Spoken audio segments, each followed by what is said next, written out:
Bharatiya Janata party Choppadandi శాసనసభ నియోజకవర్గ పరిధిలో అసెంబ్లీ కన్వీనర్ గారి ఆధ్వర్యంలో పెద్ద ఎత్తున 6 మండలాలకు సంబంధించిన వివిధ నాయకులందరూ ప్రజలందరూ కలిసి ఈరోజు ప్రదేశ్ కాంగ్రెస్ కమిటీ అధ్యక్షుడు వారి దిష్టిబొమ్మను దానం చేయడం జరిగింది. నిన్నటి రోజున జరిగినటువంటి జనహిత యాత్ర ఇది జనం లేని యాత్ర.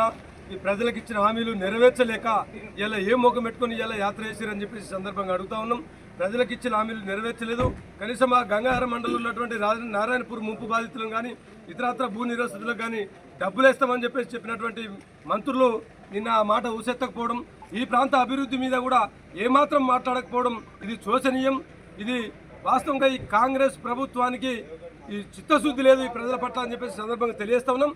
అంతేకాకుండా ఆ యొక్క జనహిత జనం లేని యాత్రలో మా మాన్యశ్రీ బండి సంజయ్ కుమార్ గారి మీద అనుచిత వ్యాఖ్యలు చేసి అవహేళన చేసి ఏదో నవ్వుతూ ఇష్టం వచ్చినట్టు మాట్లాడుతూ హిందువులు బండి సంజయ్కే తెలుసా ఎవరు తెలియదా అంటే స్వచ్ఛమైన హిందువులు ఇవాళ 80% ఉన్న హిందువుల కోసం కొట్లాడుతున్నటువంటి మా ఆరాధ్య నాయకుడు ఇవాళ బండి సంజయ్ కుమార్ గారు. అట్లాంటి హిందుత్వాన్ని ముందడేసుకొని పోతూ దేశం కోసం ధర్మం కోసం చేస్తున్నటువంటి మా నాయకుని మీద మచ్చలేని నాయకుడు అంటే ఇవాళ బండి సంజయ్ కుమార్ గారు. అట్లాంటి నాయకుని మీద ఇవాళ అనుచిత వ్యాఖ్యలు చేయడం ఇది శోచనీయం. దీన్ని తీవ్రంగా ఖండిస్తా ఉన్నాం.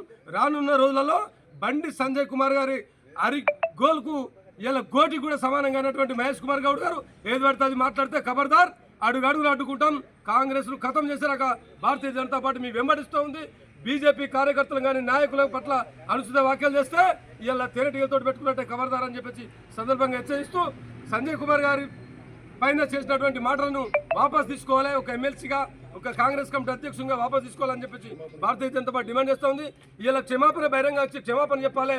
ఇలా బండి సంజయ్ కుమార్ గారు వారు ఎంత నిరంకుశంగా ఎంతటువంటి పోరాటం చేసి ఇవాళ ఈ ప్రాంత అభివృద్ధిని చేస్తుండో ఈ స్థానిక శాసనసభ్యులు మేడిపల్లి సత్యం తెలియదా? మీకు చెప్పలేదా? కన్నుండి చూడండి మీ ప్రభుత్వం, మీరేం నాయకులు, మేము మావోడేసిన రోడ్డు మీద మీరు నడుచుకుంటూ ఇలా మీకు కన్నుండి చూడాలని పరిస్థితి ఉన్నది. మీరు కేవలం 26 ఇండ్లు దాటి ఇలా జనహిత యాత్ర చేసిరు. మీ జనాలు లేరు. ఇంట్లో అడుగడుగున మీరు మధ్యాహ్నం చేస్తే ప్రజలందరూ అడుగడుగున మిమ్మల్ని అడ్డుకుంటారని దొంగచాటుగా రాత్రిపూట జనాలు లేనప్పుడు చేసి ఏదో అవాకులు చేవాకులు వేల్చితే దాన్ని ఊకుండేది లేదు. ఎట్టి పరిస్థితుల్లో ఇలా కాంగ్రెస్ పైన ఆ యొక్క ప్రభుత్వం పైన చర్య తీసుకునేది ఇలా బీజేపీ పోరాడతామని చెప్పేసి సందర్భంగా తెలియజేసుకుంటూ ఖబర్దార్ మహేష్ కుమార్ గౌడ్ గారు సంజయ్ కుమార్ గారి మీద మీరు అనుచిత వ్యాఖ్యలు చేస్తే మొగులపై ఉమ్మేసినట్టే. ఇది మీరు అర్థం చేసుకోవాల్సిన పరిస్థితి ఉంది.